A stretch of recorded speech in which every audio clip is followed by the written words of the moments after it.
Good evening, everyone, and welcome back for tonight's council meeting for Monday, April 11th. Thank you for joining us live or coming back to watch the recording of tonight's meeting. We are now called to order. And so at this time, I was going to turn it over to Councilmember Mcbride to do the opening prayer. Mr. Mcbride, do you see Councilmember Mcbride? Is it just my view where I can't see her? I do not. Okay. I can try and reach her again. Yeah, that would be good. I will just move forward with the Pledge of Allegiance if the council doesn't mind, and then circle back. Is that okay, Councilmember Blunt, Brown, and Rout? Okay. All right. So at this time, Mr. Tonelli, we're looking at the flag over your shoulder, or either Mr. Gray, could you bring up the flag on the screen for us, please? There it is. I pledge allegiance to the flag of the United States of America and to the republic for which it stands, one nation, under God, indivisible, with liberty and justice for all. Thank you all so much for that. At this time, I'm just going to keep going down the agenda until Councilmember Mcbride is able to connect. We have the approval of tonight's agenda on here. And I just want to make sure there was one thing from Mr. McRory. I want to make sure it's on here. Mr. McRory, with the LEOPS update, I think we're going to actually have to, during the discussion for the agenda, add that in here for an update that he received just before the work session. So with that, I'll ask for a motion to approve tonight's meeting agenda. I so move. Moved by Councilmember Blunt. Is there a second? Second. Seconded by Councilmember Rout. Mr. McRory did indicate he received a LEOPS update just before the work session. So would appreciate if we could just add that as item D under unfinished business. Any objections to that from the team? Okay. All right. And with that, I'll call for the vote. All in favor, let it be known by the saying of aye. Aye. Aye. Any nays? Aye. The ayes have it. Thank you all so much. And at this time, we'll move forward with the approval of the March 14th, 2022 regular meeting minutes. Is there a motion to approve? So move. Moved by Councilmember Brown. Is there a second? Second. Seconded by Councilmember Blunt. Any corrections or additions to the minutes? Hearing none, I'll call for the vote. All in favor, let it be known by the saying of aye. Aye. Aye. Aye. Any nays? The ayes have it. Thank you so much. At this time, the next item up is public comment. So we will turn it over to Mr. Charnovich for tonight's comments.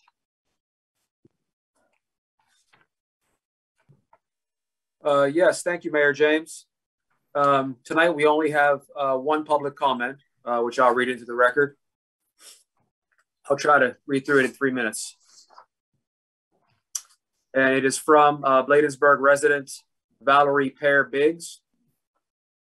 Dear Mayor James and Bladensburg leadership and town administration, thanks for providing Bladensburg residents an opportunity to meet with on April 7th, 2022, to discuss the proposed interim sidewalk improvements project location MD 769C Quincy Street, west of 48th Street to 52nd Street. I'm a resident of Bladensburg and my concerns are detailed below.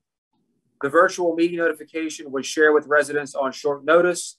The communication was posted on the town's website and emailed to residents on Tuesday, April 5th. The virtual meeting was scheduled for Thursday, April 7th.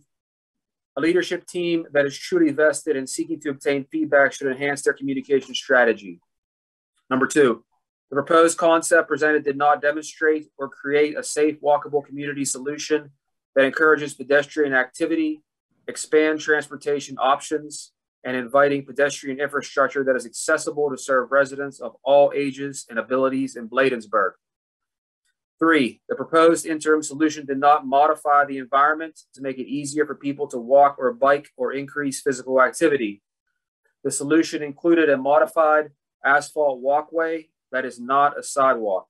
Residents need safe sidewalks, school and pedestrian crossings, and protected bike lanes. The interim solution does not resolve the infrastructure and environmental issues that exist.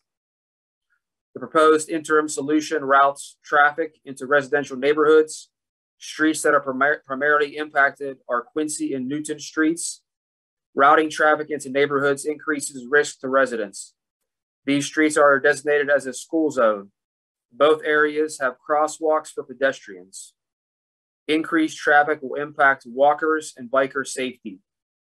More traffic means increased air pollution and a less desirable community. The proposed interim solution has not been communicated to the industrial businesses located in the impacted by the traffic pattern changes. It is important that we collaborate with businesses that impact local economies.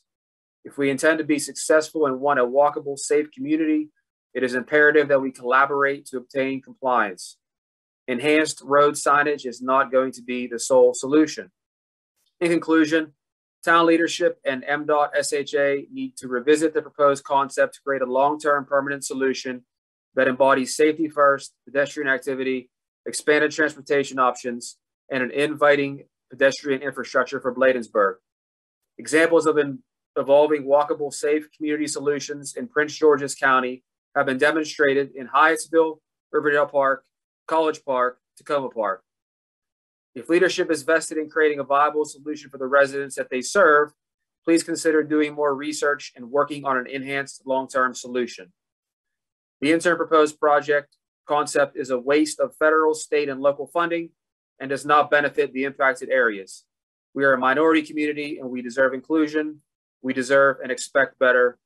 Regards, Valerie Pear Biggs, Bladensburg resident. That's all this evening, Mayor. Thank you.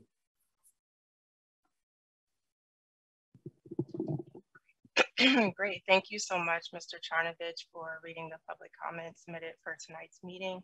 Again, we encourage all of our residents to take the time to submit your feedback as it's tremendously valuable. The next item on the agenda, I believe this is an item for Mr. Mcbride. Again, the state legislative updates regarding the capital budget funding for town projects. So over to you, Mr. Mcbride. Thank you, Council Member. Included in the packet was a just a description of sort of the torturous legislative path that a piece of capital budget legislation such as this takes. It goes through first reading, referral to committee, second reading, third reading, then goes to the opposite chamber, in this case, the House. Again, goes through first reading, referred to the House Appropriations Committee, second and third reading, back for review in the original chamber, and then to a conference committee if necessary, and finally to the governor. So in the at the top of the first of those pages, you can see sort of that stepwise process. And it's been kind of neat to follow this process during the legislative session as each of those little bubbles got checked with a completion thing and it moved on to the next stage. So at the end of that 3-page document, the last thing is the Senate passed and enrolled it on April 7th. And that was late last week. And so now it is sitting awaiting signature by the governor. And then there's various descriptions. We put in select pages of the several hundred pages of budget documents that referred to the Bladensburg pieces.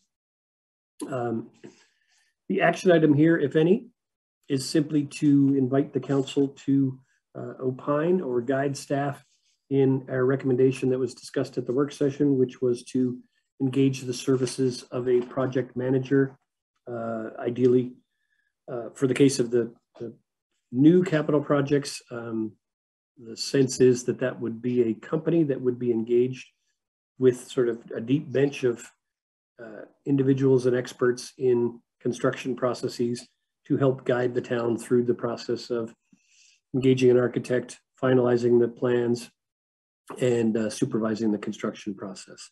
And then in the specific case of Bostwick, there are already articulated specific subtasks in the application. I think there were 23 of those specific subtasks that were identified in our application to the state for Bostwick. And each of those is in the $20,000 to $50,000 range. And so it would be engaging someone with expertise in that or a company to help initiate and manage those processes through to completion, working collaboratively with the Maryland Historic Trust in compliance with the easement that exists on the historic Bostwick House. So very, very excited to have made it this far in the process. And again, I want to thank the council for your leadership and support throughout that process and your lobbying efforts in working with Senator Augustine, Delegate Fennell, and Delegate Ivey, as well as the committee chairs and other leaders in the House and Senate to get this through the process and to the governor's desk. And we're very hopeful that that process will conclude with the governor's signature and some additional funding starting July 1st. Thank you. Great. Thank you for the recap, Mr. Mcbride. And I just have to echo the sentiment of gratitude, first to Senator Malcolm Augustine, who we started this process with, and then to Delegate Diana Fennell, who agreed to co-sponsor these bond bill requests. Without those two individuals, this wouldn't have gotten out of the gate. So I just, don't get me wrong, I appreciate Delegate Ivey and Delegate Juanica Fisher, but especially have to give extensive gratitude to our state senator and Delegate Diana Fennell. With that, I do want to get to the discussion that is pertaining to where the staff need a vote from the council, and that is on whether or not we are in agreement with the recommendation to secure a project manager for the construction projects that we'll be embarking upon. Want to open it up for discussion. Councilmember Brown, I see your hand. Thank you, Mayor. Also want to thank Tony Perez as well, because he was instrumental in helping us out as well. So thanks to Tony Perez and to the staff for your diligence and hard work as well. One thing is that we have to get the governor's signature, and we can't move forward and I guess we can vote or make some recommendations, but until we get his signature, it's still kind of in limbo. But that's all I have to say. Yes, and thank you for mentioning that, because we can very well just hold until it's inked and then agree to proceed. It sounds like just from the comments we heard in the work session, we all agree that we do need some help, but I think you're right. We don't have to jump on it necessarily at this moment. We can let that process go and not jinx anything, let it happen.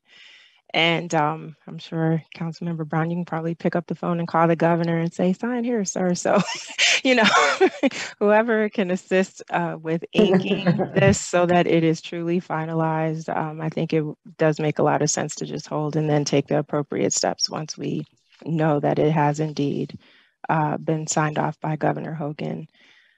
So I just want to see it.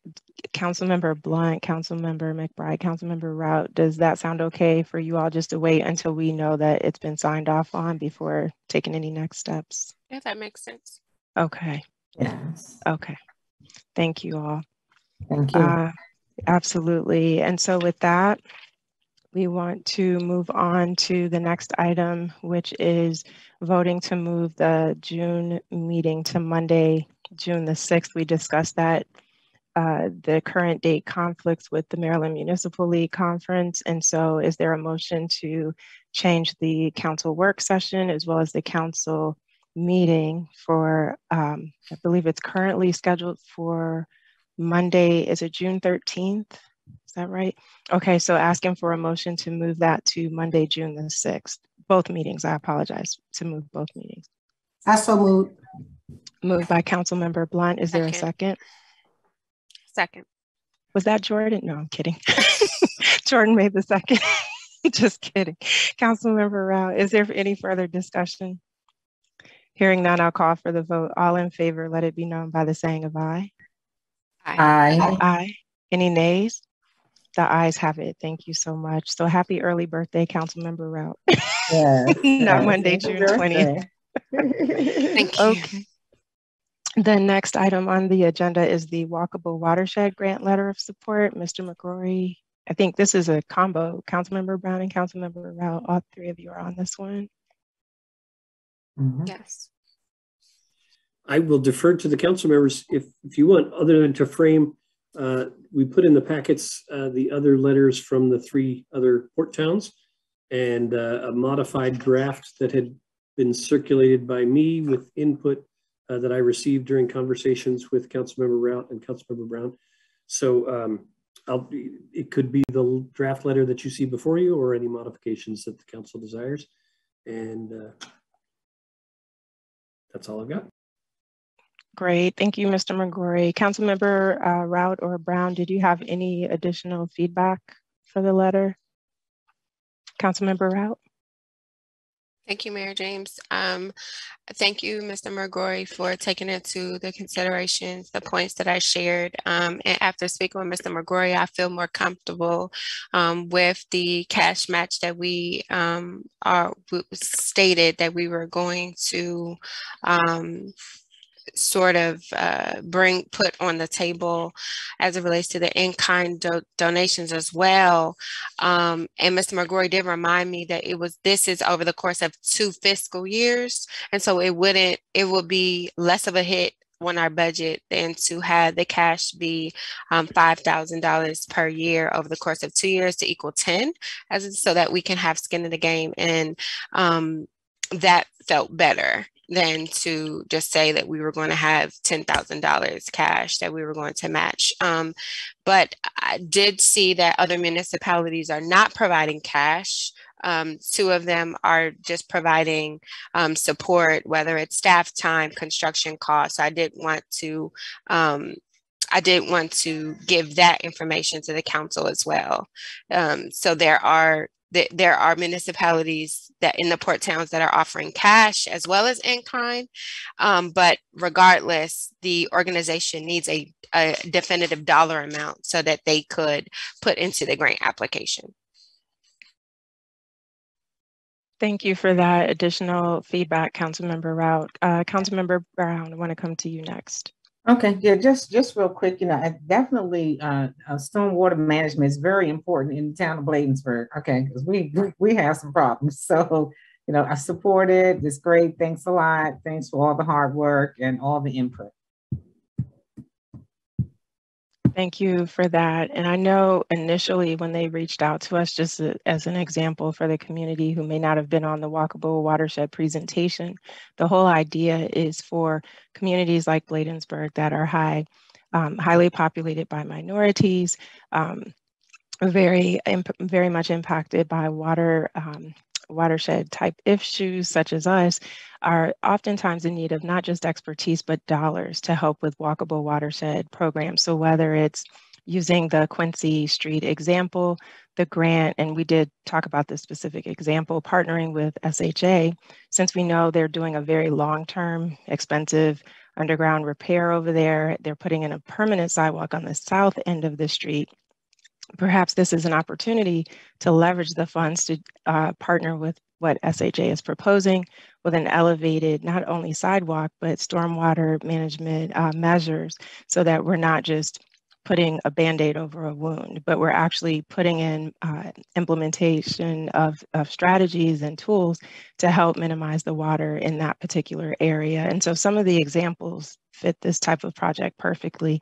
And also with Bostwick being a historic site that we're working to improve, it could very well go to something like that, to where the property sits up on an elevated site.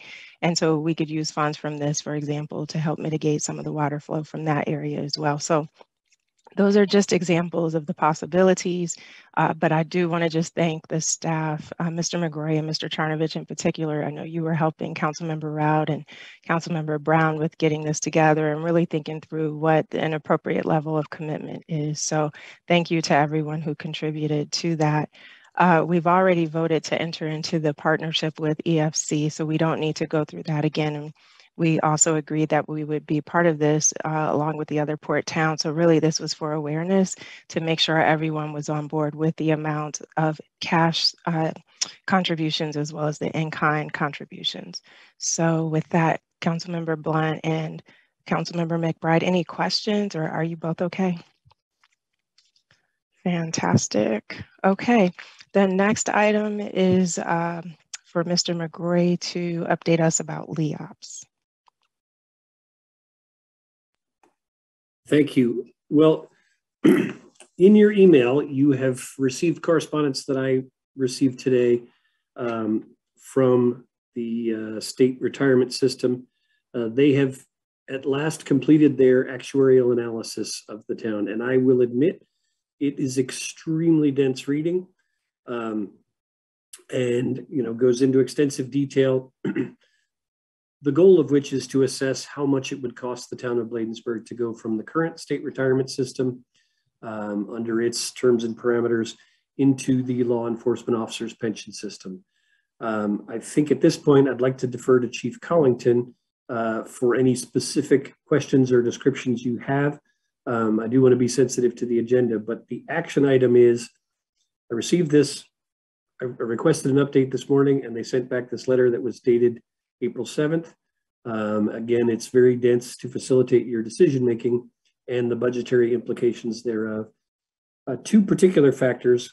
The default financing scheme is to finance it through the state with a first payment that would be due in December of 2023. So that would be fiscal year 24. So the payment required to buy the back service for the existing employees, first of those 25 years worth of payments would not hit under that financing table they provided until next fiscal year. If the town opts to go into LEOPS this year, there would be a change to the payroll deduction for the 20 sworn police employees of a total authorized complement of 24 that we have in the town of Bladensburg at present. And so that would have a budgetary implication for next year in terms of the payroll withholding.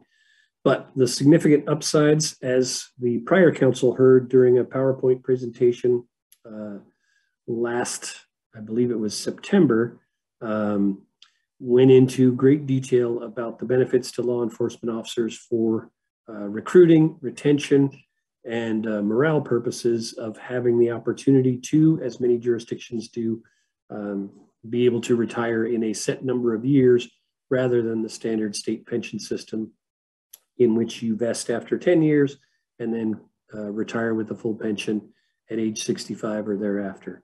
So I'll defer the rest of any comments on that to the chief, but the action item for the council, we would certainly not want you in the position of acting on significant financial matters such as this based on documents that you've just received today. However, as a follow-up, I did receive input at 5:03 by an email from the state retirement system that said they would really like to have an answer from the town by April 18th, which is next Monday. So unfortunately, we're in the position of trying to schedule a special meeting or so that we can receive the council's guidance on this before next Monday. So that concludes my summary of that, and I'll defer to the chief. Sure, Chief Collington, and then I have a concern that with what I just heard, but over to you, Chief. Good evening, Mayor and Council. Thank you, Mr. Mcbride, for that opening presentation. I just want to say, one, that I am very, truly, abundantly grateful to the council for walking with the mayor. Walking with Mr. Mcbride and staff as we journey through this process. That's very, very important to our members of the police department. And I just hope that we can continue to work cohesively and finish this project in a timely manner so that we can retain our good officers and also attract better quality officers along the way. Because right now in this open season, in a lot of departments, as you guys have already heard, it's easy to, if you have good benefits, to attract good police officers. We have outstanding police officers here, and we want to continue to attract good officers to our police department. And after we invest so much into training, we don't want them to just walk away, and we have to continue to train and retrain and continue to hire. So with that, I'll leave it there. Thank you.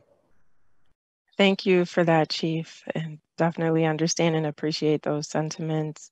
Mr. Mcbride, though, one thing that's a bit troublesome is it's taken several months for us to get this information. So I just want to make sure I heard that date right. That's Monday, April 18th is when we have to have made a decision and report it back to them. Is that?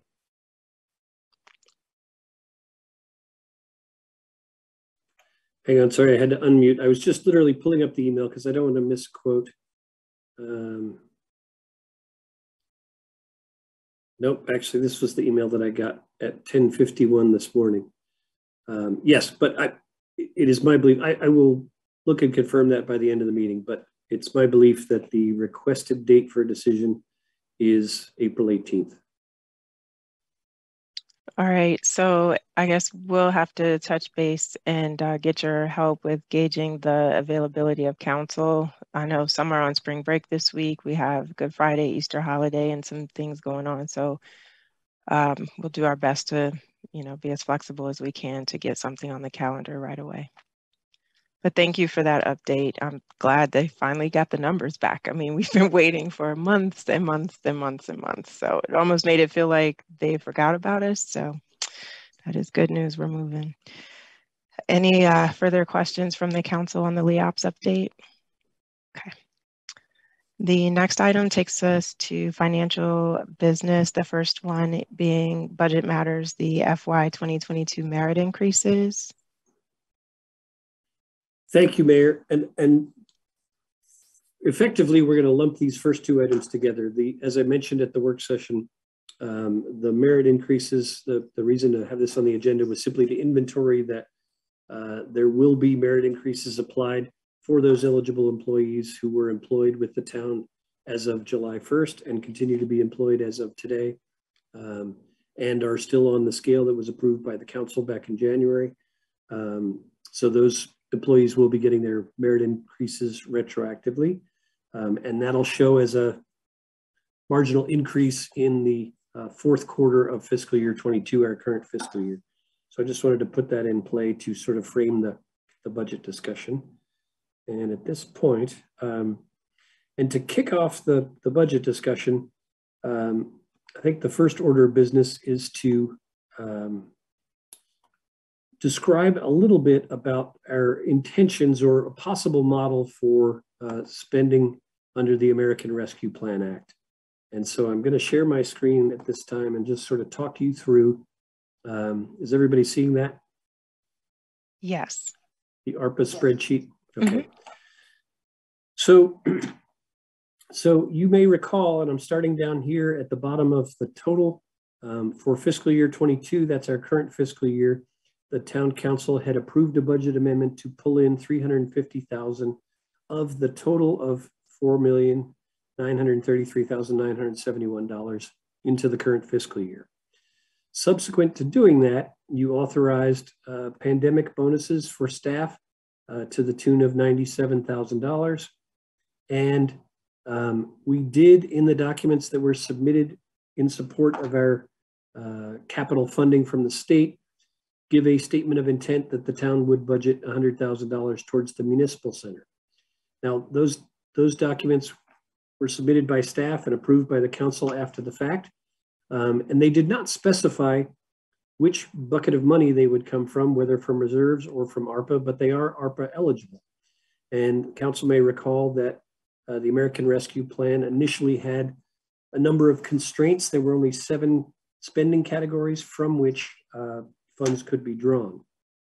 And subsequently, the federal government revised their guidance on that and said that for the purposes of ARPA spending, if a jurisdiction received $10 million or less, and we fall in that category, then there were only very general restrictions. And one of those is that it couldn't be used to fund pension activities.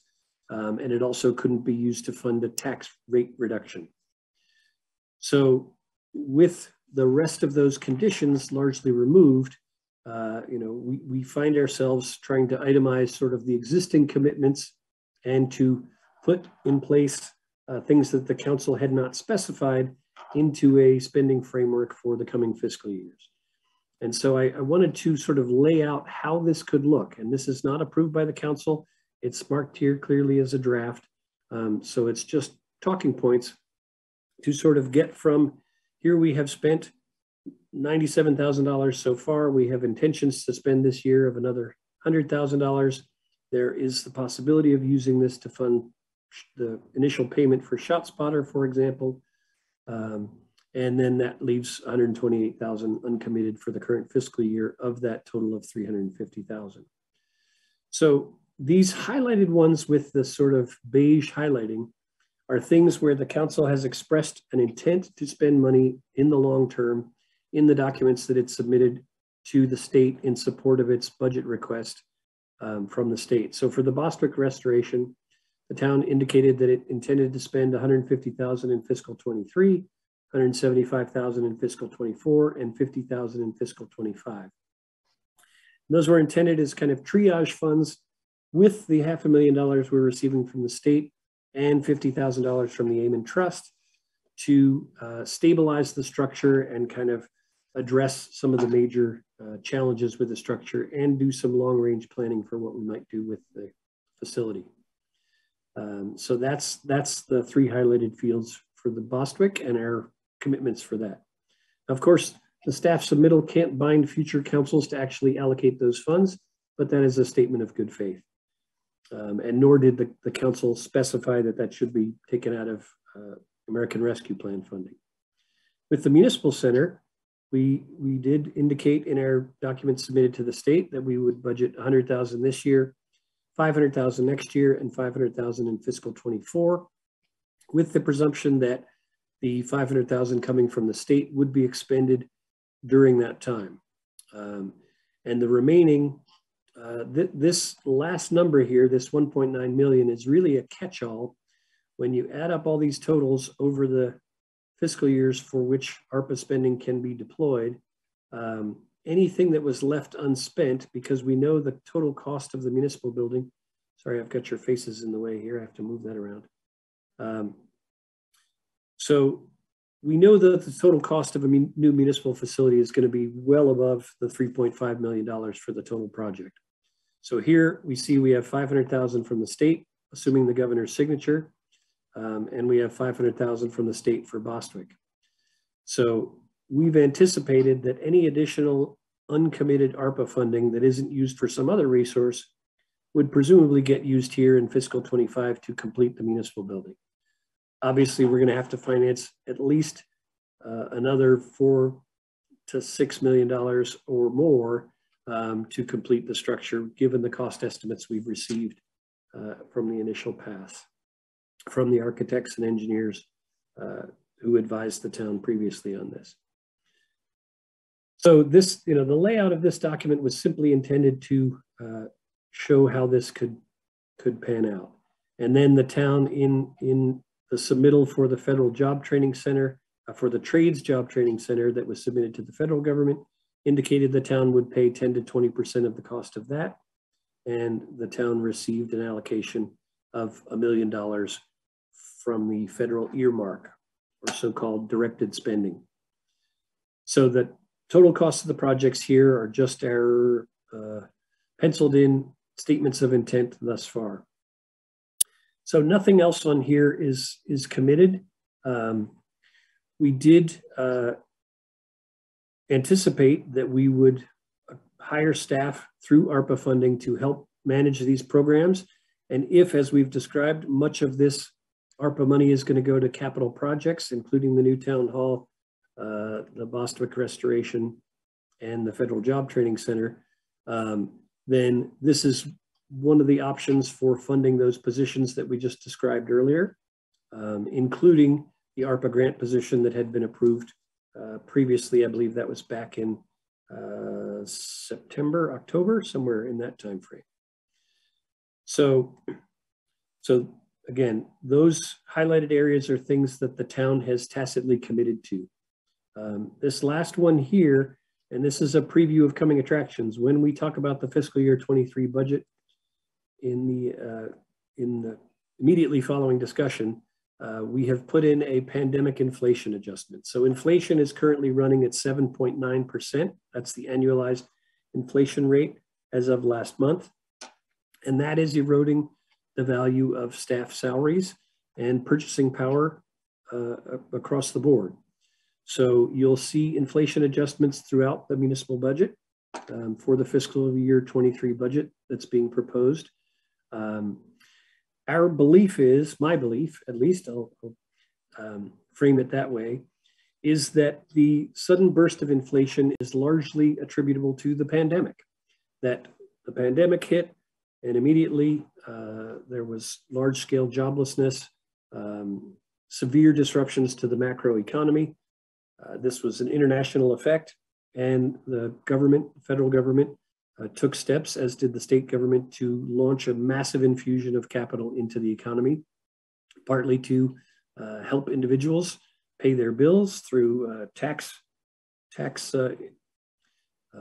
rebates or incentives for individuals, and also to businesses, et cetera.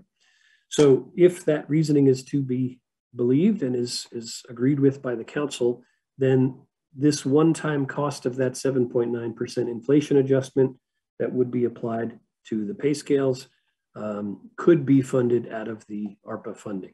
Again, that's not a commitment, that's just a fundamental statement of belief as one among the options that you could use for spending that money.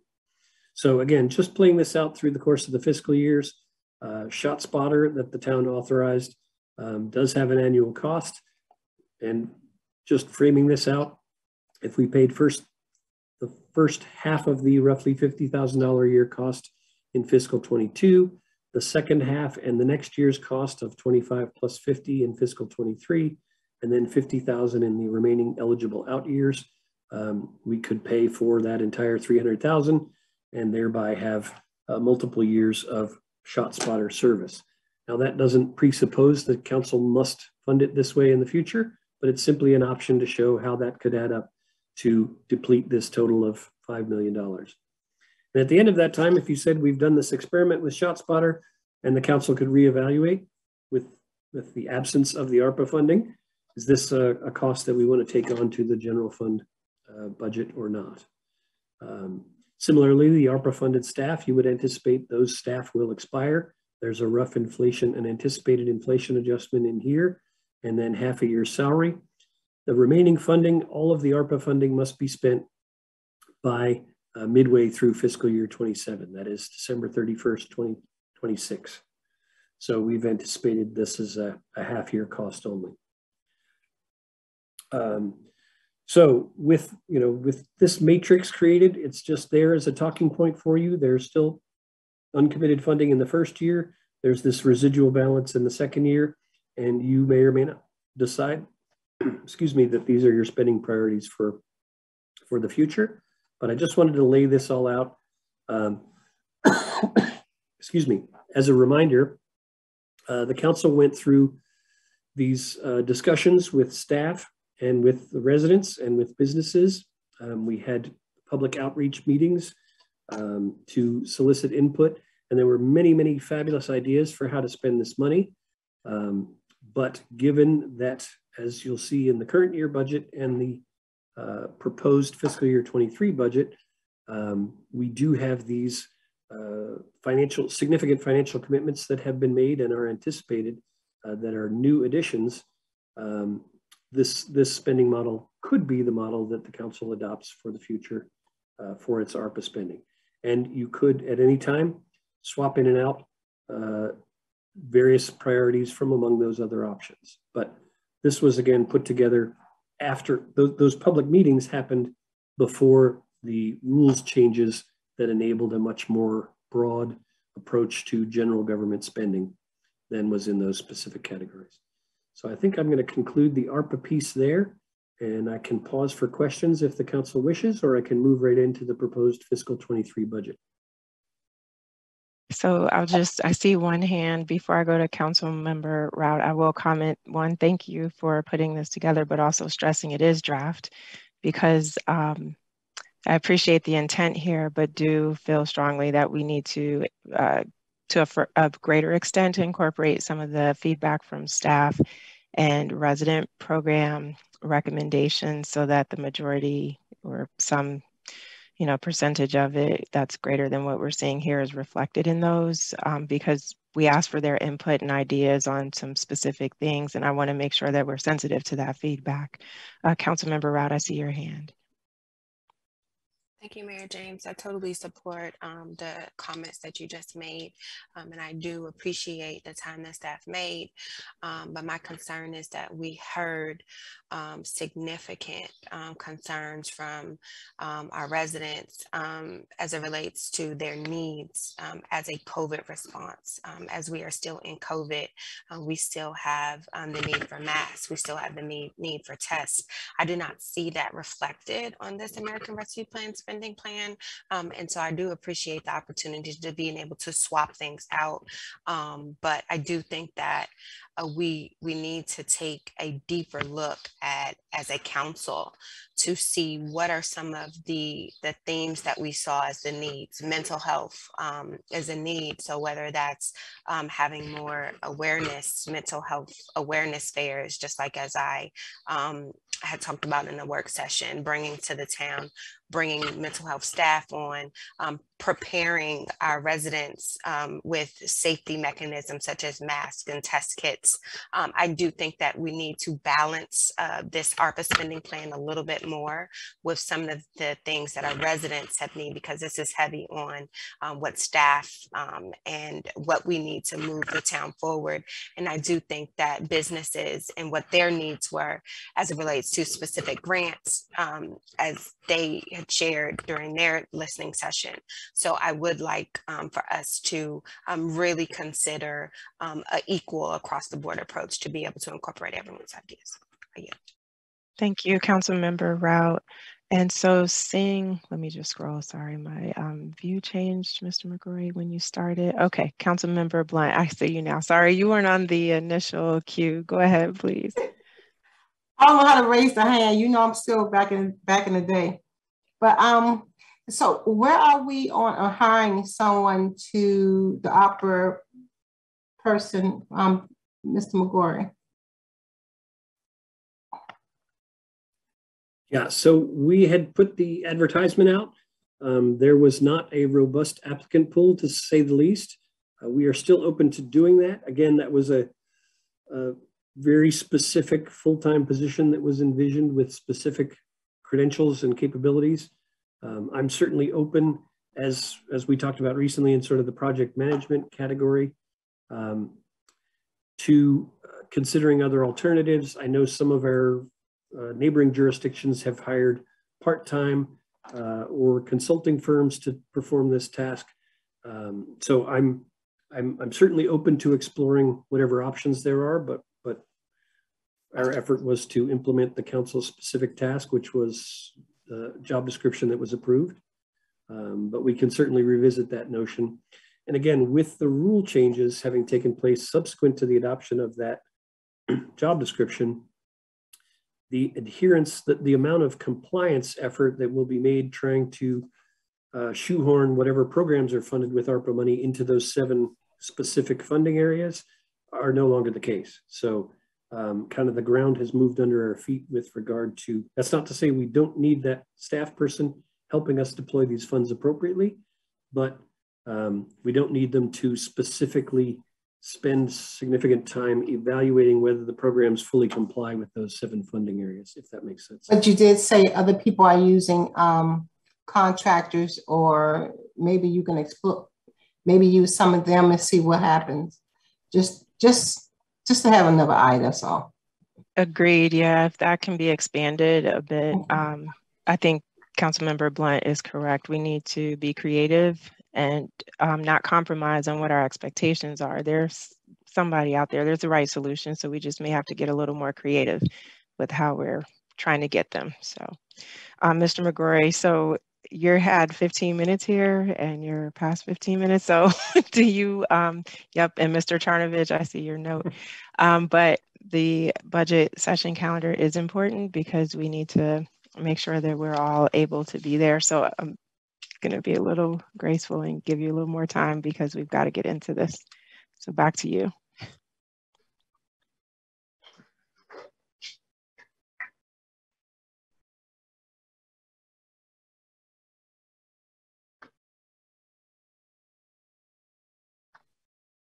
Bob, you're muted.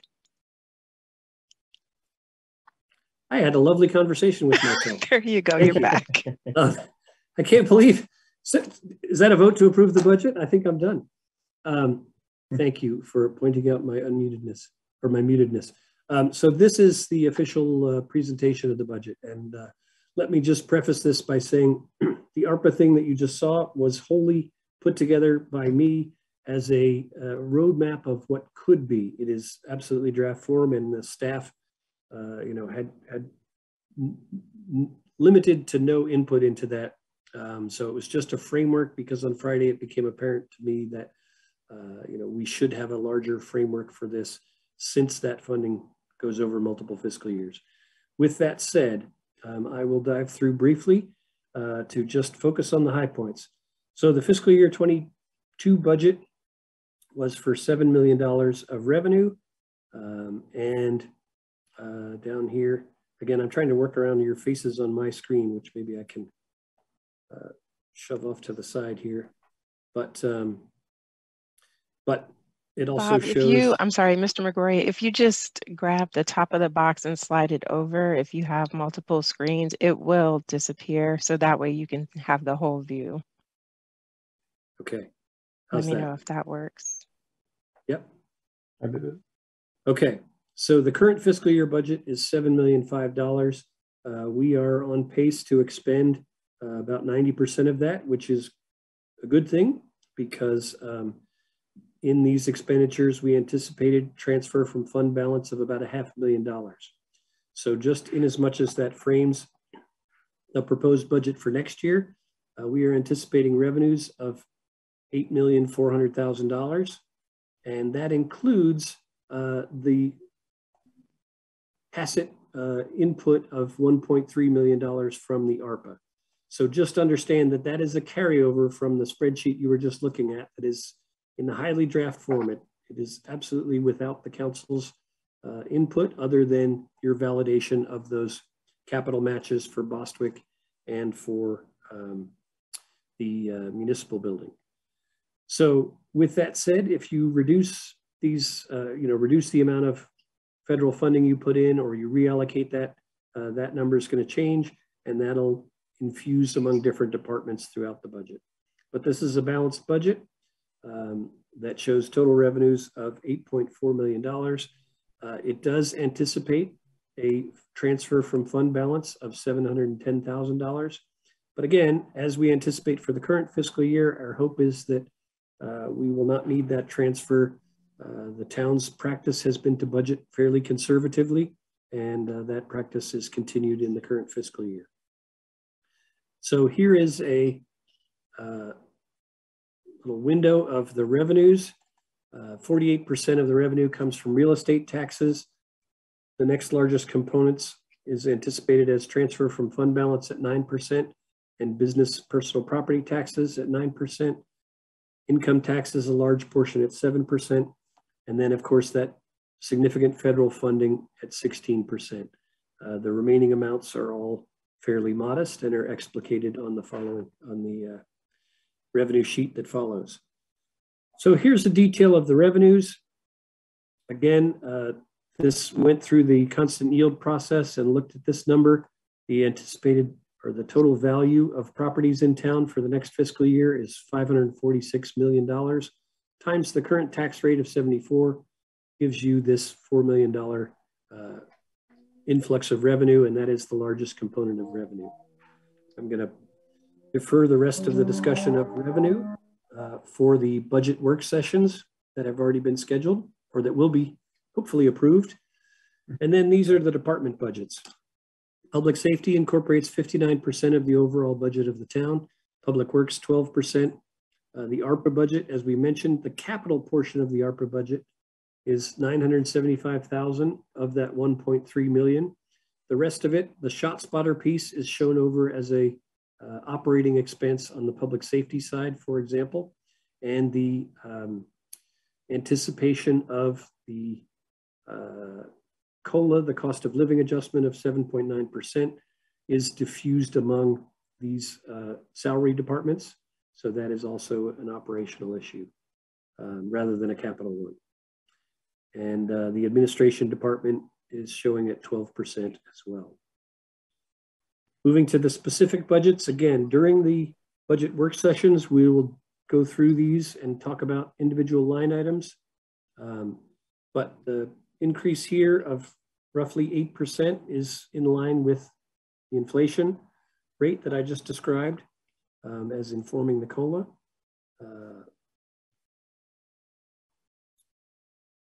And hang on a second. Okay, so, and I've got just a couple more pages to get through here.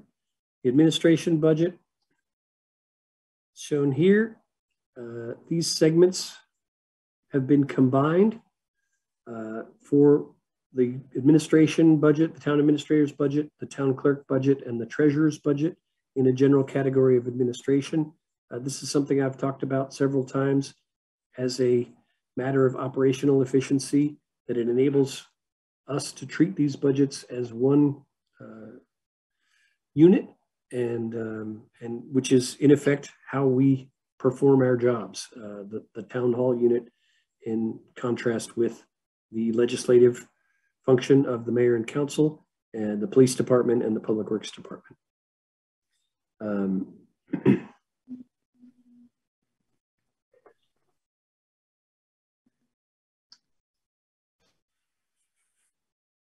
Public safety department. Again, there are some adjustments there that we'll cover in the scheduled work session for public safety to go through this in detail. You can see that as part of the capital budget, there have been some increases there. The police department, for example, their outlay includes all the fuel cost for public safety vehicles, and those fuel costs have gone up significantly. So there's a 25% increment there.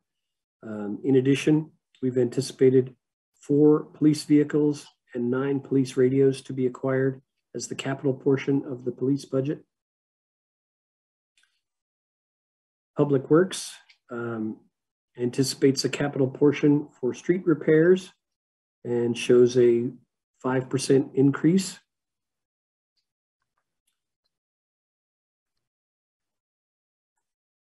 And I believe that is all we've got time for at the moment. So that concludes the budget presentation on the first pass. And I think a key detail of the budget discussion is to talk about the work sessions. We had proposed at the last council meeting having the next work session on April 20th, and then the following one on April 26th. And so those dates are included in your budget calendars. And if the council wants to ratify one or both of those dates, staff will be guided to thereby attend and discuss in some detail the budget that's just been presented. Thank you. Great, thank you for that overview, Mr. Mcbride. I know I was taking notes and look forward to diving into every single line item, as we always do. So in looking at the attachment with the draft schedule, the April 20th budget work session is scheduled for 5:30 p.m. currently. Just want to make sure that still works for everyone, because we compared calendars and it's been a while ago. And then, as was also mentioned, we also had the April 26th as the second budget work session at 5:30 p.m. So if there's a change in your schedule, could you please just let Mr. Mcbride know so we can work to get a new date scheduled and get plenty of notice out to our residents, because we do want them tuning in. Any questions or comments from the council on the budget presentation from Mr. Mcbride? I think we're all at the same point, Mr. Mcbride. We're ready to roll up our sleeves and dive into the numbers. So with that, it completes our financial business for tonight. We are moving on to new business, and the first item on the agenda is Legit's Board of Trustees ballot. Mr. Mcbride, would you like to take that one? Sure, council member, Mayor and council, there are 4 candidates for election to 4 seats, and I think all the council need do is make a motion to direct staff to check yay next to all those 4 boxes unless the council wants to do something different, in which case you could consider a closed session.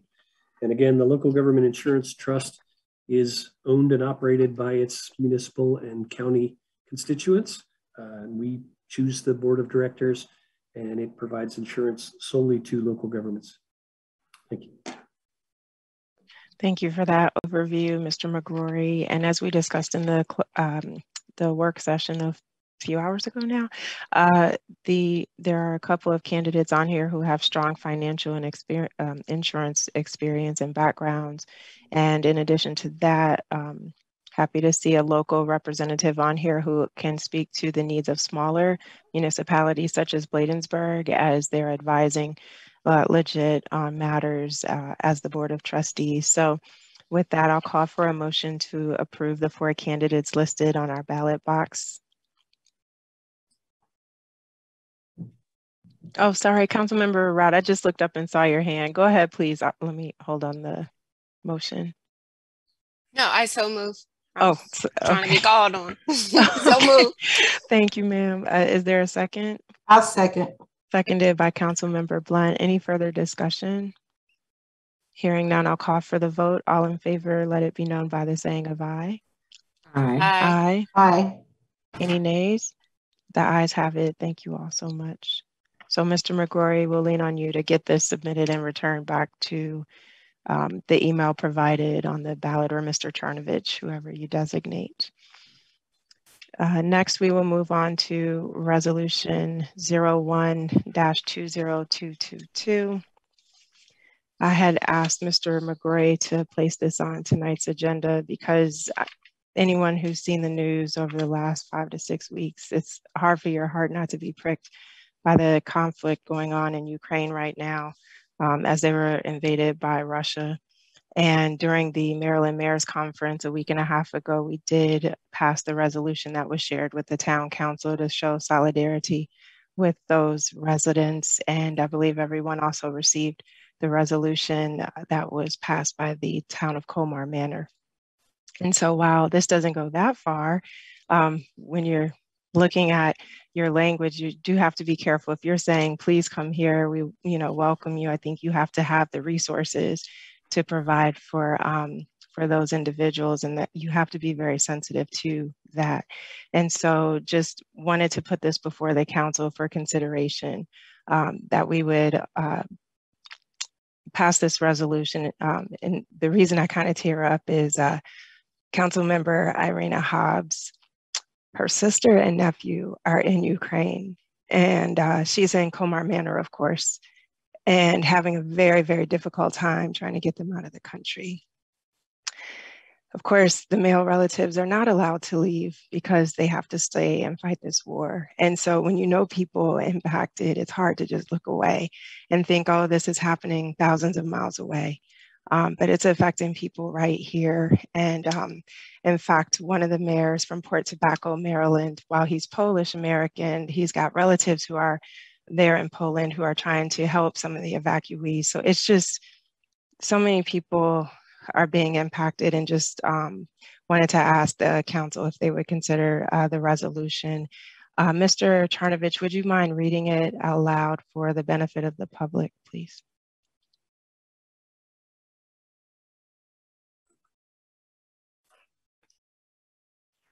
Yes. Thank you, Mayor. And as a Polish American myself, I would say that I'm very proud of my country and what we are doing to help those in Ukraine right now. It's very powerful to see. Thank you for your words there. We have a resolution of the town of Bladensburg. Be it resolved on this 11th day of April 2022 by action of the council of the town of Bladensburg, the mayor and council state and proclaim the following. Whereas the town of Bladensburg, a municipal government located in Prince George's County, Maryland, believes in peace, harmony, and nonviolent conflict resolution, which actions are practiced daily in the Bladensburg community. And whereas the town of Bladensburg believes in home rule authority by which the residents of areas delineated as autonomous political subdivisions elect their own representatives, create their own laws, and fashion their community values and standards pursuant to the wishes and desires of its residents through an open, fair, and democratic process. And whereas the town of Bladensburg hereby denounces the war initiated by Russia against Ukraine as contrary to the beliefs and standards expressed above, as it is a violation of the peace, harmony, and self-governing autonomy of the people of Ukraine. And whereas these ruthless and reprehensible actions taken by Russia are a threat to the independent sovereignty of all governments and should be denounced in the strongest fashion. Now, therefore, be it resolved that the mayor and council of Bladensburg unequivocally support peaceful and non-violent means to resolve conflicts, and also believe in an autonomous political subdivision having the right to home rule authority. And resolution. Thank you, Mayor. Thank you so much for reading that aloud for everyone's hearing. At this time, I'll call for a motion to adopt a resolution as read. So moved. Moved by Councilmember Rout. Is there a second? Second.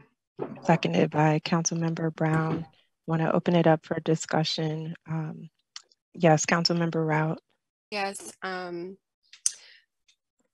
This is very, very important. I don't know if the town council realizes that we had Prince Georgians that had Bladensburg ties.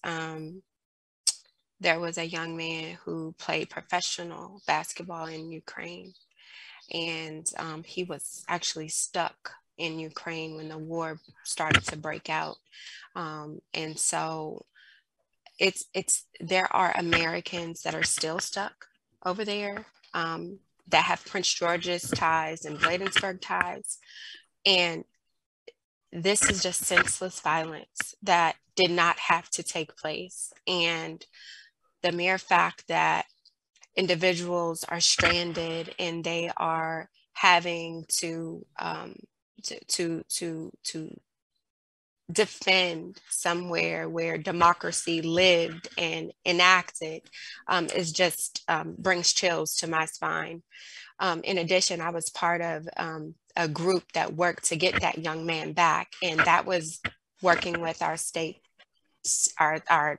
representatives in the Senate and in the House of Representatives and the State Department to really preserve life. And at this time, when he got back, this young man got back, 2 days after he got back, the town by which he lived was demolished.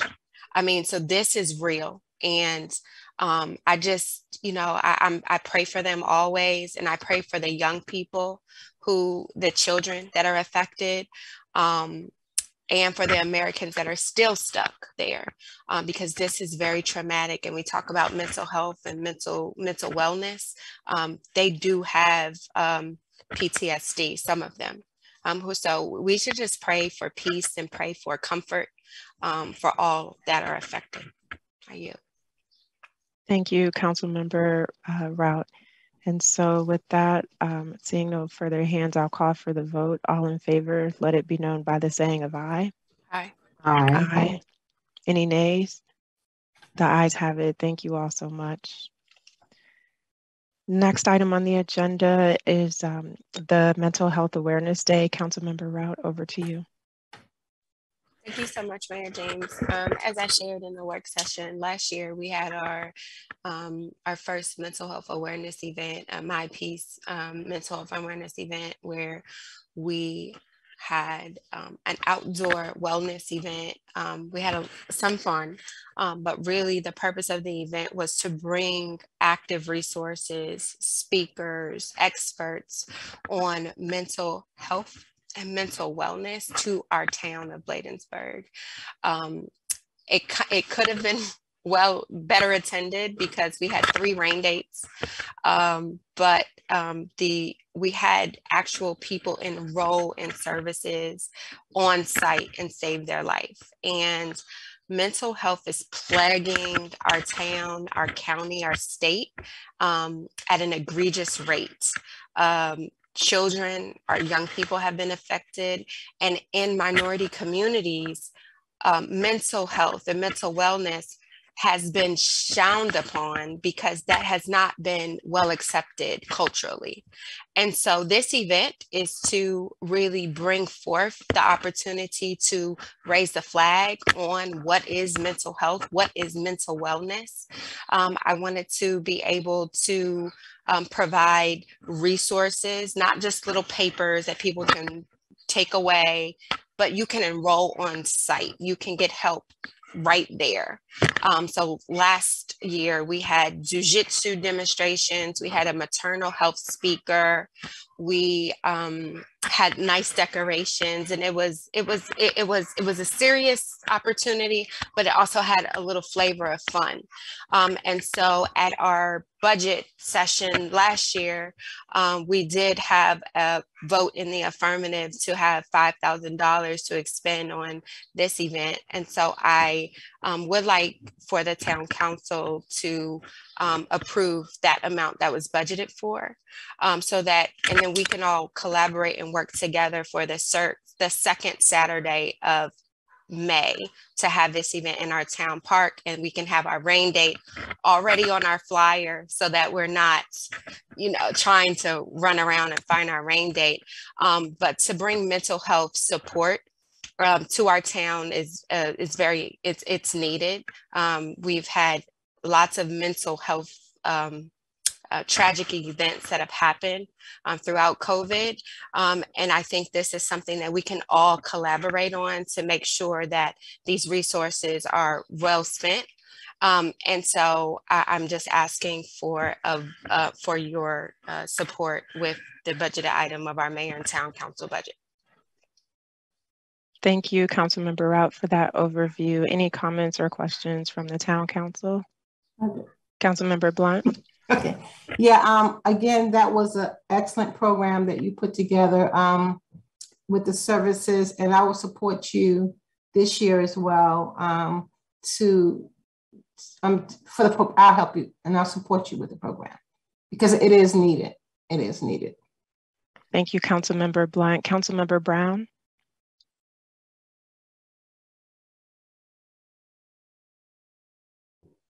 Thank you, Mayor. Yes, thanks, Councilmember Rout. As I said before, definitely mental wellness is very, very important. And especially, not even especially, but even more so, particularly in light of COVID and the war that's going on. So it's definitely needed. In terms of is there a budget that has already been set, or is that what we're going to discuss as part of our when we go into our budget discussions? Mayor James, may I respond? So if I can jump in, Councilmember Brown, when we approve the budget, we have a line item for council events, and I don't want to get the line item wrong. Council. It is 6230 on the detail of the mayor and council budget. So for this year, because we weren't sure about the fireworks, when we were going through the process last year, we put that in here, I believe. And then it was also inclusive of events like this. So any events we held the year prior was just to make sure there was enough to compensate or cover those line items. Councilmember Rout, I know you had your hand up too. Thank you, Mayor James. So yes, on Councilmember Brown, it was already budgeted for. I just wanted to get the current town council support with it by the affirmative vote of the dollar amount that was set, just so that there are new members on the council. And I just wanted for this to be not just, for this to be our event, and we can collectively put together because our residents, they could benefit. And, it's not just going to be, just me planning. Last year, we encompassed all of the departments to really because it was COVID, we had to, you know, really do a lot. So, but I wanted to get the town council support fiscally as it relates to this year, even though it was put in the budget last year as an operation of good faith. And I will say, because I did have the opportunity to attend, and I think that it was an important event to have, but just I think the $5,000 is too high for an event of this nature because of the relationships that you have, Councilmember Rout and others on the town council and staff. As you said in the work session, I think we can better leverage the county resources that are available and some of the private organizations to offer their expertise, their support, and even some swag to distribute at this event. So my recommendation would be something more in line with other events like $1,500 or $2,000, knowing that we can get other organizations to donate or just partner with us and pitch in, because this isn't a Bladensburg issue. As you said, so many people are being impacted. And so perhaps we can get school resources so they can address the young people and just really expand it even far beyond the awesome event that you had next year. So that would be my recommendation, is just to bring that dollar amount down a little bit more so we can leverage our programs better. Mayor James, may I respond? Absolutely, yes. So a lot of the budget last year was for COVID precautions like signage and things of that nature that was used. We had mailings.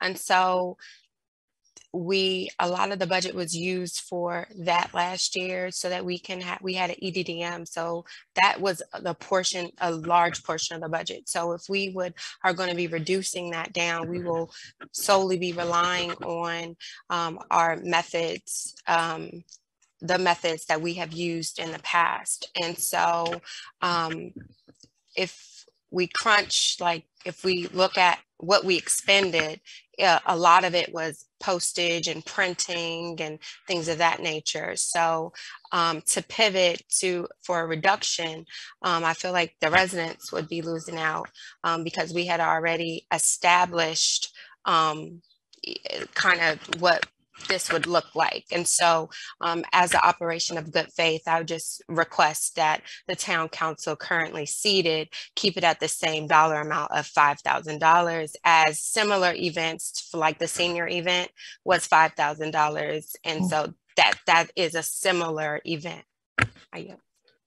Yeah, yes, thank you. And I did request the breakdown just so I can make sure that I had the numbers on this. And you're right, the EDBM was a high expense, but there was also $1,600 for t-shirts. And then there were also payments to individuals, I believe, who did presentations. And again, this isn't something we would normally do for Port Towns Day or other town events. We just get our partners to come and talk. We don't have to pay them. So I think if we are creative, we could bring the line item down. But I will, let's just see if it passes with the council, as you said. So is there a motion to approve holding this year's Mental Health Awareness Day, My Peace, and budgeting $5,000 for this event? Is there a motion?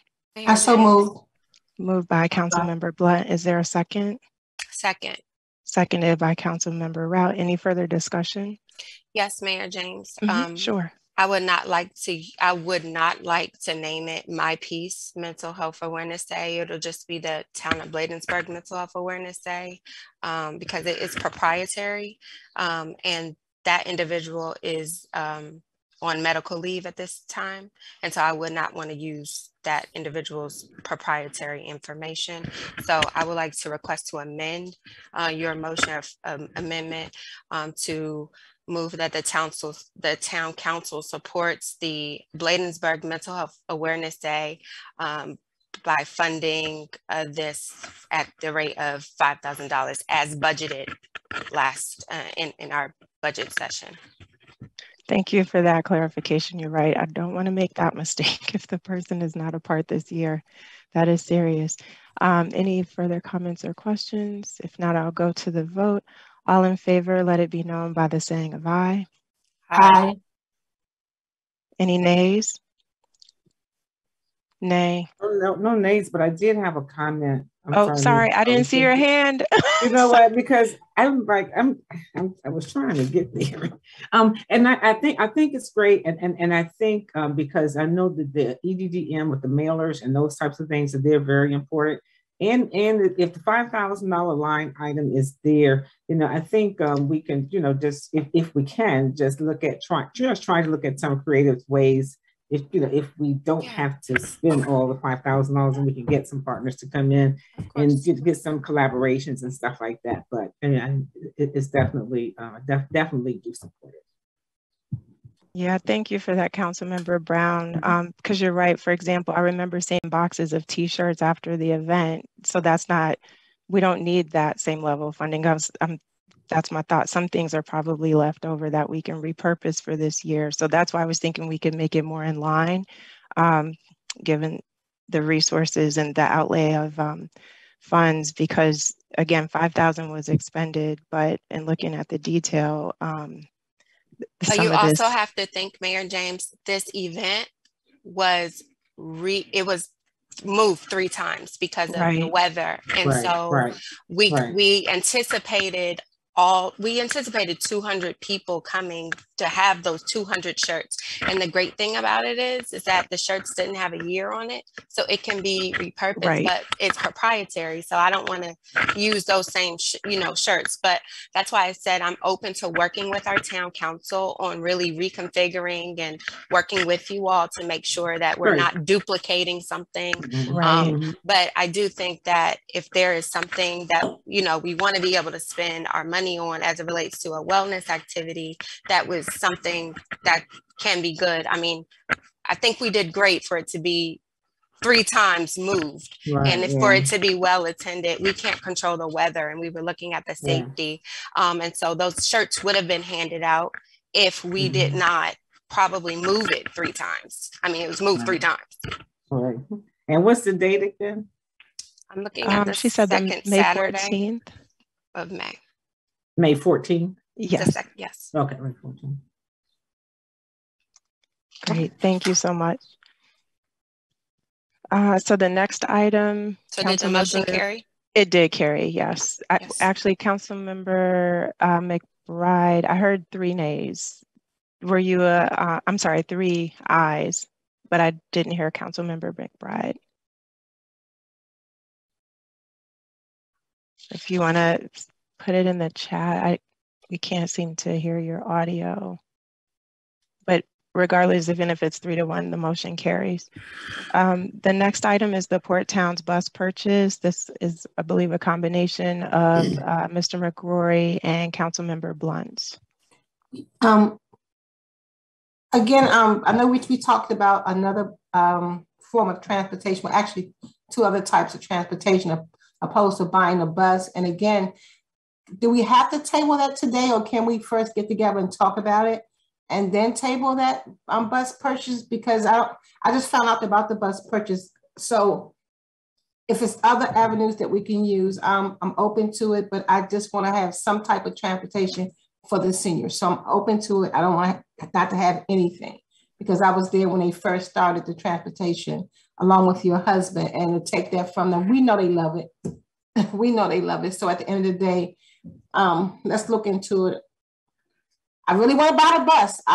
Trust me, I want that bus. But again, I know with that, it comes responsibility.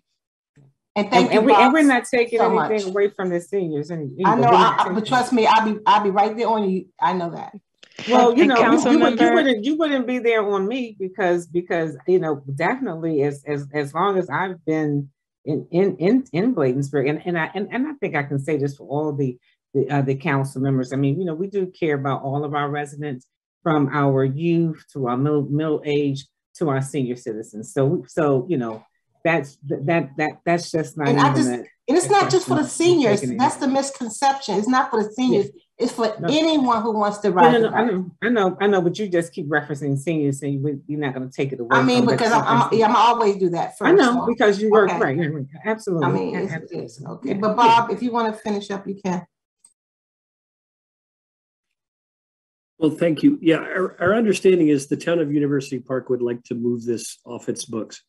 So they had asked for I received this shortly after your last council meeting, and they said the town of Colmore Manor has a council meeting tomorrow night.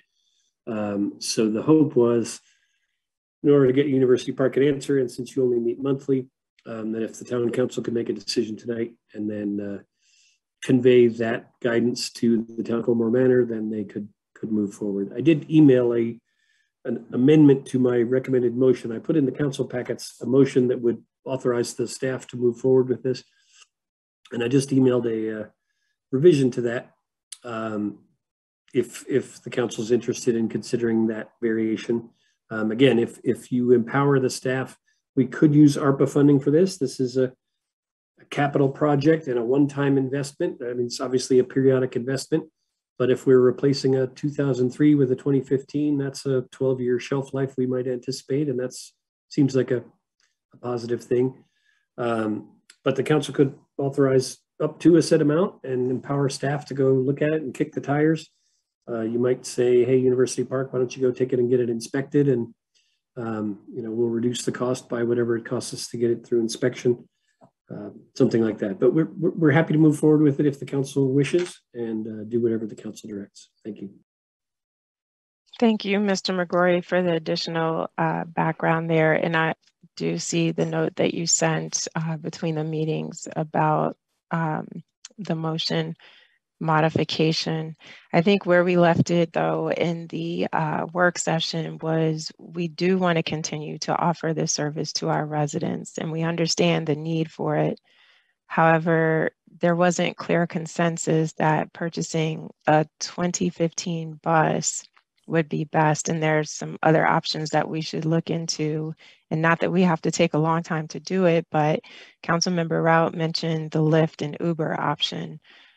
Is that something that we can quickly get information on to say to our residents, we've exhausted our budget? That's a reality we cannot change. The line item that was put there is gone. And part of the reason we burned through it in 3 quarters and not 4 is because of the cost, of those bills. And so we have to recognize that we've already overspent in that line item. I think it says now by 140%. So if the council is open to saying, to get us through this next quarter, for example, we want to try the Uber and Lyft discount code and cap it at X dollar amount, I think that's something that we should talk about. I also think we need to leverage our Bladensburg businesses. Part of our procurement policy is that giving priority to Bladensburg residents to support our local small businesses. And there's 2 transportation companies I can think of off the top of my head that we could probably put an RFP out to let them know this is the type of service we want. They're right here in town, so it's not like we're getting them from Fairfax or someplace that's far. They're right here, and we can work with them and Councilmember Blunt to say, we want to establish a schedule. We want to be able to offer the bus on, maybe it's 3 days a week, or even if it's 5 days a week from this time to this time. And maybe we lean on Councilmember Blunt's expertise to say, this is where it's going Monday, this is where it's going Tuesday. Right. And the first number of people to sign up by X date for the following week, that's who we're booking transportation for.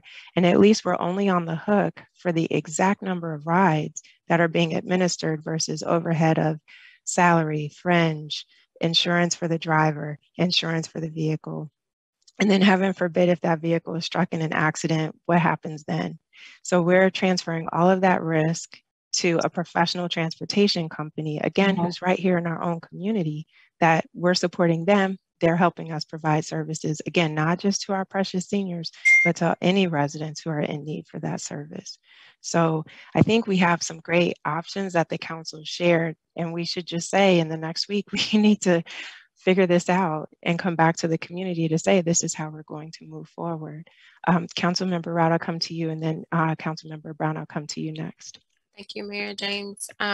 Not only do we have a procurement policy, but we should be thinking about being green and to expending a bus that is not even half filled on multiple trips during the week, when there are lesser options like a van or an individual car service or things like that. We need to consider that as well, because I'm not too sure that a bus is our option. In addition, I mean, a bus is nice, but do we really, really need that? I think that if we are taking trips, we could, you know, as a town council, elect to have a engagement or outreach and engagement line item that we will be taking, you know, trip. Is that what we're doing as a government? If that's the pleasure, then that's what we say we're going to do. But we have bus companies that we could do this with, and I don't think the answer to our problem right now is just go buy a bus, because we still have to be able to drive that bus. And also that bus, even though it's, you know, it's not a 2020, so we're going to be right in this situation for sustainability purposes in another 8 years. And so I just think we need to look at all of our options and lay them all out so that we could make the best decision. Thanks. You're back. Thank you. Councilmember Brown. Yeah, thanks. Thanks, Mayor. Thanks, Councilmember Blunt and Councilmember Maryland.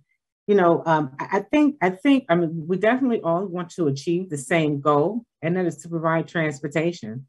So there, and I think it's good that we have different vehicles or different options that we can look at in providing transportation. And you know, I want to know, just, you know, from I guess from January through to now, you know, how many residents, you know, really utilize the transportation. But I do know in light of with them kind of loosening with COVID, I'm sure that ridership may go up, increase in the upcoming months. So I think having the option is kind of just reiterating some of what has already been said. Having the option of with the Uber Lyft scenario, or with one of with the two of the tour bus companies in the town, they have different size vehicles, and we don't have that responsibility of the insurance, of the maintenance operation, whether the wheelchair lifters, you know, and we will be providing a quality service to our town residents. So yeah, but we already have vehicles sitting on the parking lot, you know, that are not used regularly. So just to have another vehicle to sit and go out, you know, 1 or 2 days, something like that, a week. I just think we should look at the other options, look at the other costs, and not be so hasty to make a decision tonight to say that we're gonna just buy a bus. Well, I know we went over time. Sorry, Rich, but we didn't know COVID would exist. But when you talk about I'm only talking Emerson House and Newton Green at this time. They use the bus 24/7. Yeah, but the community don't know about the bus, that they can use the bus. But once the community knows that they can use this bus, the ridership will go up. So to say that to have a bus sitting, I promise you that bus would not be sitting if we ran right. But again, we're going to look at the other options, the Uber, the Lyft, and also the other companies in town of Bladensburg. But to say that, anyway. And Councilmember Blunt, the other thing to consider too is this gives us a chance to really figure out what our needs are, because it was 4 towns and then it was down to 2. But if we're doing something just for our residents and we come back and find, you know what, Councilmember Blunt was right and it's time to proceed and do a Bladensburg bus only for our residents, we can make that call. I tried that when I first got in office and we had the money in there, but then other things kept coming up and then there wasn't much of an appetite for it. But we're in a different place, like you said now. So I do think we have to be flexible, but let's open up the possibilities to other things and help you to, you know, help everyone here on the call provide these services. But we are past time, so I do want to proceed because it's already 8:30 to the staff reports. And the first one that we have tonight is the treasurer report. So over to you, Mr. Tonelli. Hello, Mayor, if you want. I mean, I went ahead and have a full report here listed, so we can go ahead and defer my report if you want to, since we will be getting into this with the budget discussion, because these third quarter numbers through March are going to be discussed again in the budget work session. So if that's okay, that's the, or I can go through it, I can always go through it, but. I think you're right. If we could defer it to the work session so we can actually not rush through it, and it'll also give the council more time to dive into some of the questions, especially as we start looking toward budget forecasting and planning for the next fiscal year. That's my recommendation, but to the council, rest of the team, is that okay with you all, or did you have a preference to hear from Mr. Tonelli tonight? Okay, it looks like we're going to be waiting on bated breath, Mr. Tonelli, until our next meeting. Wow, I thought everybody was going to say, I want to hear, but okay. We do, but it's hard to, I'm just kidding. I'm shrink that into, bite-sized pieces. Next up, we have Chief Collington with the Public Safety Report. Good evening, Mayor and Council and residents and colleagues. I will be brief this month, Mayor. Just want to make sure I don't belabor the time. I'll just hit a couple real quick highlights. I even wrote myself a script to stick by. I just want to say in the month of March, our officers responded to 882 calls for service this month. And I'm sorry, last month. And I just want to always, again, commend them for doing the job that they do out there, keeping the residents safe. Also in the month of March, we brought on a new lieutenant, Lieutenant Dan Frischkorn. He's a 34-year veteran from, he retired from Tacoma Park. He is now overseeing our operations division. He brings a wealth of information and knowledge and experience. He is a master trainer. So I believe in when we do in-service training, we do training that is detailed for our residents, keeping our community safe. I don't believe in just filling slots to do training, because we have to have 18 hours of in-service credit hours to maintain our certification. So with that, we can make sure that our training is conducive to the residents that we serve. We talked about what the State Highway Administration project, and I did make mention that we were in the process of selecting a traffic enforcement officer who can be devoted to spending a lot of time over, when we have traffic issues, we need to collect traffic data, just to be in that area, spend more time. So I'm pleased to announce that we selected Ryan Harris as the department's first traffic enforcement officer. So I'm looking forward to meeting with him Wednesday. Also, before I came here, I understood that we were in the process of trying to stand up a Bladensburg Police Department K-9 unit.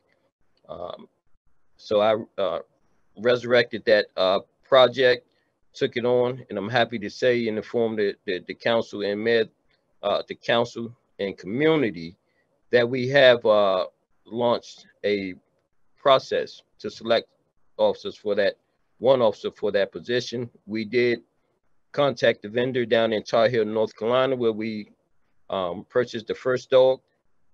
We do have the dog. The dog's name is Ashton.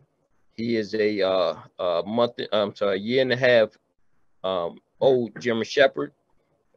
He has great personal attributes and characteristics that will be good for doing demonstrations at schools and things like that. But he's also a working dog.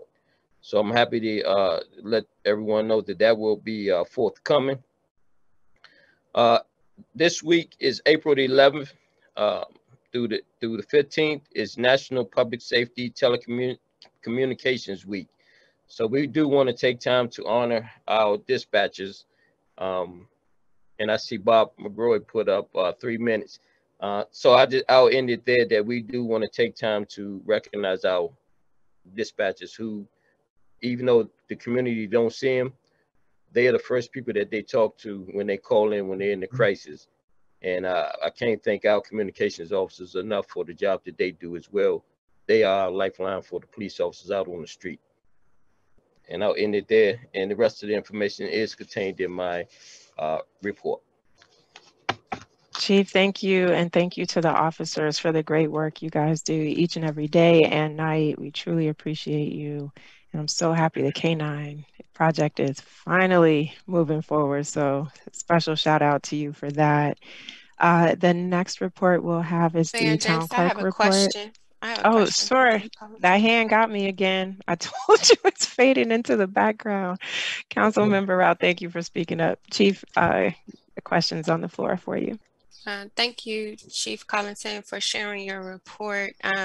Residents that have contacted me requesting some breakdowns as it relates to code enforcement and the code issues around parking and around grass as we're springing is coming back up. So if you could share any highlights as it relates to code, any sorts of code highlights that you have. And I want to personally thank you for responding to Ward 1 residents' concerns as it relates to the needs of the community expeditiously, because I reached out to you for a couple of issues, and I just want to say thank you for making sure that those residents' concerns were taken care of. Thank you.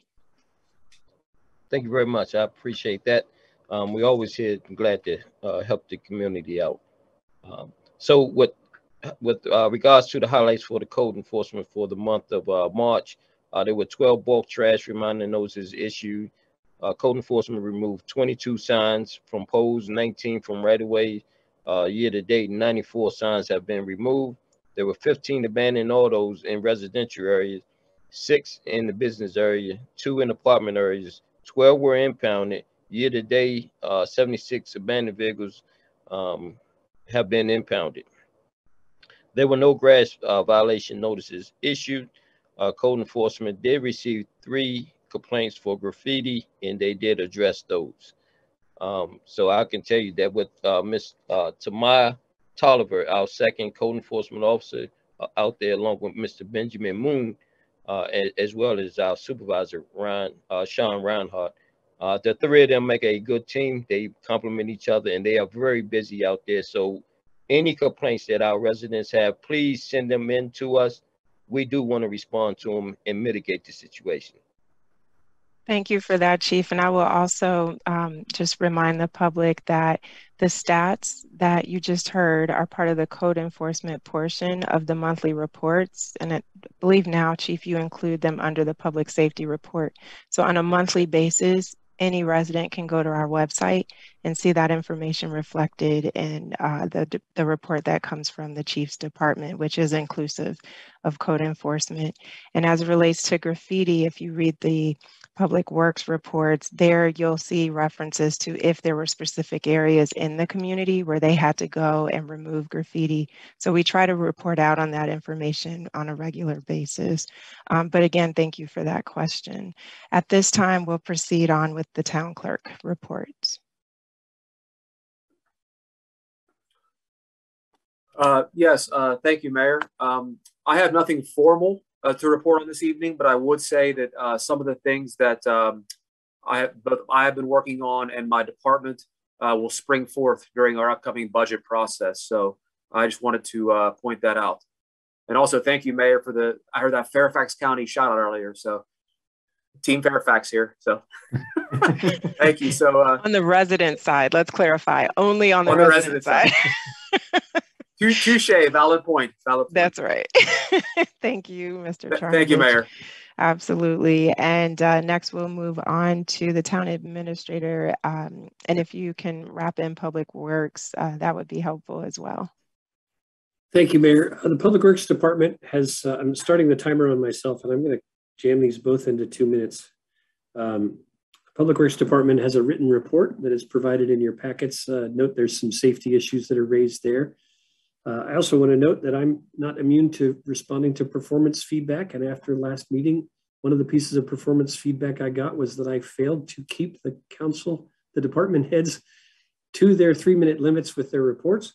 So I got that from two different parties, and I'm going to stick to that with myself. And the clock is ticking, McGrory, so be advised. With that said, there are two key things that I will need to, unfortunately, nag the council on. One, the draft budget session calendar did not receive action by the council, so you don't officially have a meeting scheduled for your budget work session. The mayor does have the authority to call a meeting, so I will ask the mayor to indulge the staff by calling a budget work session for Wednesday, April 20th at 5:30 p.m., unless the council directs otherwise, or unless we receive some feedback in the interim on a different date or time.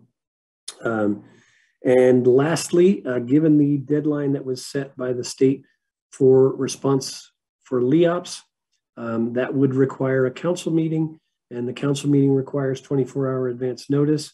So that would preclude our meeting on Tuesday. So therefore, I will be promptly caucusing the council for your availability for a meeting either Wednesday, Thursday, Friday, Saturday, or Sunday, so that we can give them an answer by Monday. And I would encourage each and every one of you council members to please contact me or Chief Collington or Mr. Tonelli to talk through any questions you may have about that very dense memo that was received from the State Retirement Board about the prospective entry into the law enforcement officers pension system.